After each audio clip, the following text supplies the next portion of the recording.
आज हम एक ऐसी कहानी की बात कर रहे हैं जो हजारों सालों से सिर्फ किस्से और आस्था में जिंदा थी। एक ऐसी नगरी जिसके बारे में कहा जाता है कि वो सोने चांदी से बनी थी और फिर एक दिन अचानक समंदर में समा गई। पर यहाँ एक बहुत बड़ा सवाल खड़ा होता है। क्या ये सिर्फ एक कहानी है या फिर इतिहास का कोई खोया हुआ पन्ना जो समंदर की गहराइयों में किसी के खोजने का इंतजार कर रहा था?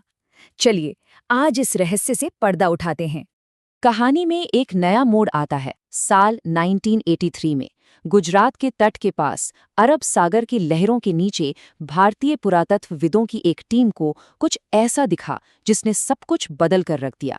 उन्हें शायद अंदाजा भी नहीं था कि वो इतिहास को एक नए सिरे से लिखने वाले हैं।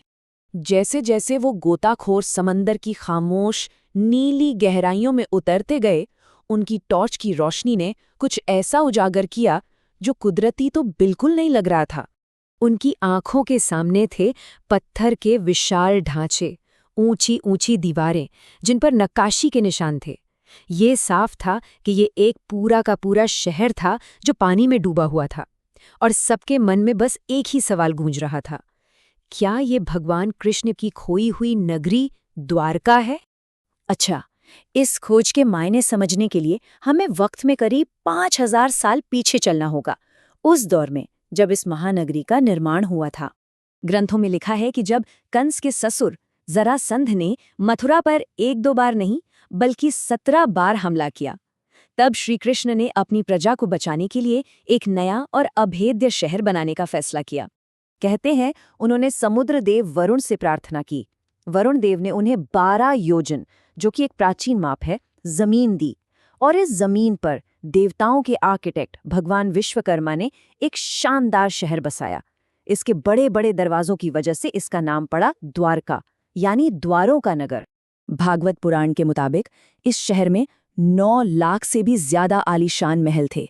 जरा इस नंबर के बारे में सोचिए, एक ऐसा शहर जिसमें करीब 10 लाख महल सोने, चांदी और कीमती रत्नों से बने हों।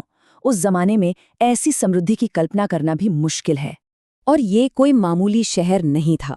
इसकी दीवारें सोने की, फर्श चांदी के। यहाँ समंदर से व्यापार के लिए एक वेल प्लान्ड पोर्ट था, पानी की सप्लाई का एडवांस्ड सिस्टम था, और ये शहर हर तरह से आत्मनिर्भर था। मतलब एक ऐसा महानगर जिसकी बराबरी आज भी करना आसान नहीं। लेकिन कहते हैं ना कि जहाँ निर्माण होता है वहाँ विनाश भी कहीं न कहीं इंतजार करता है। और इस सुनहरी कहानी पर बहुत जल्द एक श्राप की परछाई पड़ने वाली थी। ये हुआ महाभारत युद्ध के बाद। अपने 100 बेटों को खोने के गम में डूबी गांधारी ने श्री कृष्ण को श्राप दिया। उन्होंने कहा कि जिस तरह मेरे वंश का अंत हुआ, उसी तरह तुम्हारे यदुवंश का भी सर्वनाश हो जाएगा। और फिर आया एक दूसरा श्राप। जब श्री कृष्ण के बेटे सांभ ने मजाक मजाक में गर्भवती महिला का रूप धरकर ऋषियों का अपमान किया, तो उन्होंने श्राप दिया कि सांभ एक लोहे के मूसल को जन्म देगा जो पूरे यदुवंश के विनाश की वजह बनेगा। और देखो, भविष्यवाणी सच हुई।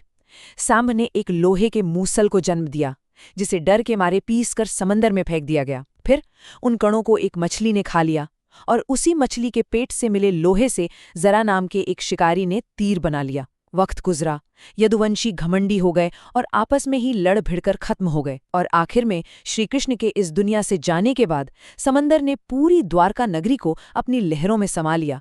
चलिए अब वापस आते हैं 20वीं सदी में, जहां आर्कियोलॉजिस्ट इस पौराणिक कथा को सच साबित करने में जुटे हुए थे।